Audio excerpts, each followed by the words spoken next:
Hello, fellow pilots. I'm Payne, and this is another episode of Airbase Briefing. Today, I will be talking about pilot training, how to do it most effectively.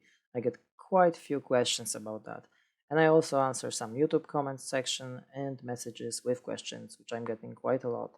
And in the end, I also will show how to lock on target in a dogfight. It's a very useful technique, very helpful to improve our situational awareness. Most of the players is not using it, probably don't know that this is even in a game. I've been asked for that a long time ago. But listen, first thing first, let's go into the secrets of the pilot training. This is our 15 points of skills for pilot and how much experience we need for every one of each of them separately. So you see, to get 8 points pilot, which is pretty decent, we need around 1 million of experience. How to get there quickly? Let's start with turning on our bonuses. We have bonus to gain extra experience for pilot. Maximum is 450%, which we can buy for gold, which is not such a problem because we get this little amount of gold in a game for free quite often. Next, we turn on free experience, which we can then transfer into pilot experience if we like, in very good rate. And the last one is aircraft experience, which we usually use to unlock another aircraft in a line, but when we have this aircraft unlocked already, all we need to do is just mark this box in a crew section to transfer all this aircraft experience into crew experience. Many players forget about this and they gain extra experience to the plane, which can be also then changed to free experience, but that costs a lot of gold. So instead of that, it's better to put that straight away into the pilot training. So all you need to do is just tick this little box here, and all this experience will go into pilot.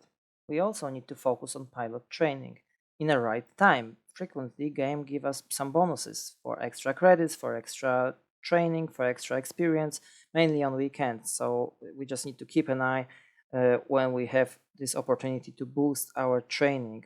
In this case here, I have to just do 5,000 personal points for delivering damage to the aerial targets in a single battle while flying when we're flying tier 4 to tier 10, heavy fighters, light fighter, multi-role fighters. And for ground attackers, there's separate mission to capture 4 sectors and the same thing. So it doesn't sound like very difficult. So we can use that, and this is huge boost. And we also can't forget about painting. So some of the planes have this extra camouflage which we can put, and that give us extra 20% of crew training. Also, those emblem mats are important to have them. That's also extra crew training. But of course, that's for the tech tree. Most of the premium planes doesn't have this extra 20% camouflage. There are exceptions like XP58, which have this camouflage for extra 20%, but it's premium plane, so it's basically every premium plane have extra 20% of training for the crew just because it's premium. And on top of that, XP58 have extra camouflage, which give him 20 extra. So it's absolutely one of the best to train the pilots, at least for American tech tree. Yeah, but now I'm going to show you the difference between tier 4 training and tier 10 training, because this is significant. So let me show you this. Alright, so this is a battle on tier 4 with airfield in the middle. So I had the chance to do extremely good result, 5 chevron battles, and I have ace or the other medals, everything you can imagine, very good. And we have almost 20,000 personal points. And for that, with my bonuses on, of course, and premium account, I get 26,384 experience for pilot, which is like, it's nothing exciting. This is really low. How I'm gonna get to 15 points pilot? Yeah, that's gonna take me ages in tier 4. So now take a look on tier 10. This is a J7W3. You see, very average, even below average result, like 7,700 personal points, 240 capture points. Nothing really good, nothing exciting. Of course, I have premium account, I have bonuses, and that's where I get 111,000 of experience for pilot. 100,000 over 100,000. It's very good. Like, you know, so that's the difference between playing on tier 4 and tier 10. So as higher you can play, then better for training. So keep that in mind. Of course, the best would be the high tier premium plane for this, but if you don't have it and you can if you want to train your tier 10 pilot, then just playing on tier 10 that will do. But the best way is premium, if you have, of course, premium plane. Okay, now I'm going to show you how I managed to do 1 million of experience for my pilot, which I have on tier 6 German BF1F in 8 battles. So this is first battle on tier 6, where I have this extra bonus for first victory of the day. It's pretty important, so that's why I flew this plane. Next one is tier 7 BF109K6, as you can see, but I didn't win this battle, so that's why his experience is rather low. In next battle I managed to win, so there is much more experience. Of course, we use this daily bonus of first victory for this plane, which give us 200% extra. And I like to stop here for a second. So you see, this is great opportunity for us. If you have a couple more of these premium planes, it's very important for you to move this pilot from one plane to another plane for each battle, so you can use this first victory of the day bonus. 200% is quite a lot. So, and I'm doing that during this event for Bomber Escort. It's also in place here. So during this event you have opportunity to do these great results, but it's not really impact our training because those battles are much longer. Those battles could be like 15 minutes and so on. This you can easily do like 2 battles during this time. So like even you can see duration of some of these battles are extremely long, and you easily can do 2 battles during the normal weekend. All we need to do is just focus on when we have this bonus for extra crew training, because wargaming quite often give that for a weekend. And when we have that, you can just go into the regular battle. You're just going to do more of them. That's why in 2 hours I managed to do only 8 battles here, because they are so long. Without this event, we would be able to do around 10 battles during the 1 hour, because some of the battles are very quick, like around 6 minutes even. So at least hour and 10 minutes, hour and 20 minutes, that should be enough for 10 battles. So you're gonna eventually gonna have the same amount of experience for your pilot from every weekend where they place this extra bonus for training. You don't have to wait for a Bomber Escort event. Bomber Escort is just simply a little bit easier, but that's not significant. Well, we can say you don't have to wait for a battle because you are constantly in a battle longer, so it's a little bit better, yeah, but it's not significant. It's just a little bit easier, yeah. There's a few more questions I picked up, and another one is about MB5 or Nobel Q. I'm not so sure now. So one of the players asked me for this: is MB5 unable to fly his maximum speed in level flight? Apparently, that's what he been told by another YouTuber, Nobel Q. So I said clearly in my video that MB5 can go top speed with the speed build and right consumables, extra engine cooling to be more precisely. So from my understanding, that Nobel Q claimed that this plane cannot reach the top speed in level flight no matter what, and that he tested extensively. So like, how can I answer on that? Like, simply he didn't test it and he lied to you. Like, of course MB5 can reach his top speed over 800 km per hour in level flight if you build that for speed of and use extra engine cooling, and that's all it takes. Like, come on, everyone who have this plane can go into training room and test it, like the same way as I did. Now it's taking like 1 minute to test it, as you can see now on the background. So if you wanna listen Nobel Q, fine. You will be walking sandals in winter, I think. I got a lot of controversial comments and message about Nobel Q, but not gonna be bringing them all now. Just too many of them, but I bring one more. So basically, about toxicity, of course, like, you should know my opinion already by now, what I think about Nobel.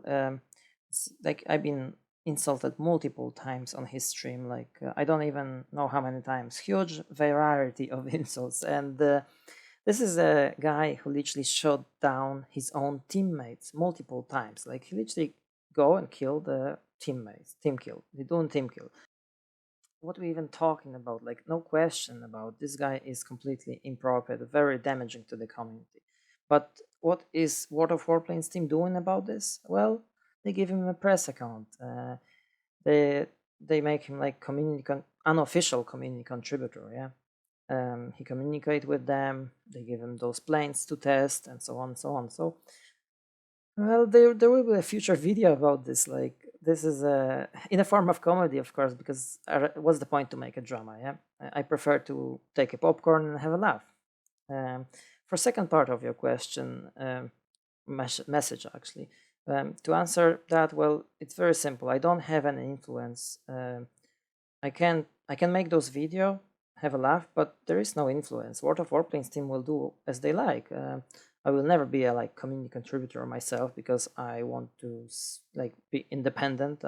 No matter if they like it or not, I want to say how it is. I had some comments and private message about War Thunder, so let's talk about that. Because like a while ago, someone was literally pressing me and asking why are I making those video for World of Warplanes that make no sense. It's a dead game. You should do the video for War Thunder. It's much better. You should try it. Blah blah blah and so on. So first thing first, I am playing War Thunder, by the way. I like this game. I like it very much. It's realistic. I find myself very well in there. But I wouldn't make a video about this because I don't have full knowledge about this game. I'm not really full into it.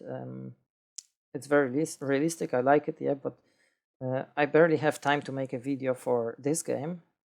So it's just weird to me that someone is pushing me that much to go and make a video for War Thunder, almost like that would be some War Thunder employee. And why I'm making video for World of Warplanes? Well, basically, in the first place, that was an idea that I will train my clan members this way because currently I have like 72 people in a clan. So imagine that I have to go with 70 people to the training room and one by one with everyone go through the, for example, how to play bombers or stuff like this.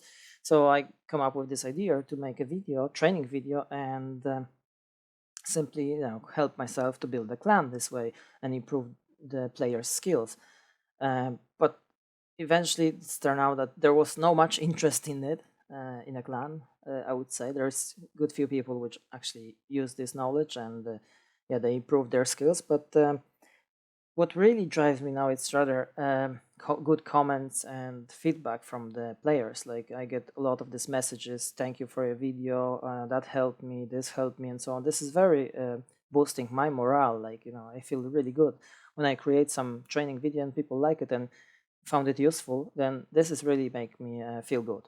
And so basically that's why I'm keep going with those video, and some of them I'm making a good fun, and another ones I'm making just for training, like good training, to share the knowledge. And I'm appreciative of those comments and all those messages, and I really like it. Okay, so now we are going to talk about lock on target. So I choose lock target located in a screen center. That's my option, what I'm doing. So I assign this to the middle button on my mouse, and snap to target is on G in my settings. So this is basically work like that. I move my camera on some enemy target which I want to mark. I press my middle button on mouse, I mark this target, and then when I turn around my plane, I will have the exact information how many meters is between me and this target. So if this danger enemy for me, is coming for me, then I can see it that he is incoming. Like in here, there is a Spitfire. Yeah, I'm gonna mark him. I click him now. I fire at him, and then I'm gonna use my G. So you see, my camera is snap on target. That's the G, and I have the this marker. It's gonna tell me how far away is this enemy. If I turn my plane, you didn't see that here, but I'm gonna show you that on another example in a moment. So I actually not using this snap to target too often because I have that much, let's say, situational awareness that I know where is my danger enemy. So I don't have to use that. But I see this example, I just mark him and this is it. I can snap on target and I see, but I also see the marker which tells me it's bigger marker than another plane, and it's gonna show me exact range to target, unless of course this enemy will disappear. It's not going to be spotted anymore. Like now he's disappeared, so that's why I couldn't see him anymore. Now he's appear again because some might have. Oh, there's another example. You see, I mark this guy, and you see that see that he's coming. Yeah. So basically, this is very helpful. If someone try to hunt you down, you can mark him and you will know when he's approaching. Or in a dogfight, like let's say if you want to go for two circle fight, you just want to quickly do this snap camera on target and you see which turn enemy is doing, left or right, and how is that gonna go. So that's very helpful in dogfight. Okay guys, I think that's it for this video. I hope you found it useful as usually, and if so, please leave a like and subscribe for future content. Don't forget to leave some comments what you think about pilot training in World of Warplanes. And soon I'm gonna release other training video, how to play the heavy fighters, and then top 5 salty miners in a game, or maybe top 5 problems of World of Warplanes. I didn't decide yet what the title should be. So yeah, okay, have a good hunting. Take care guys.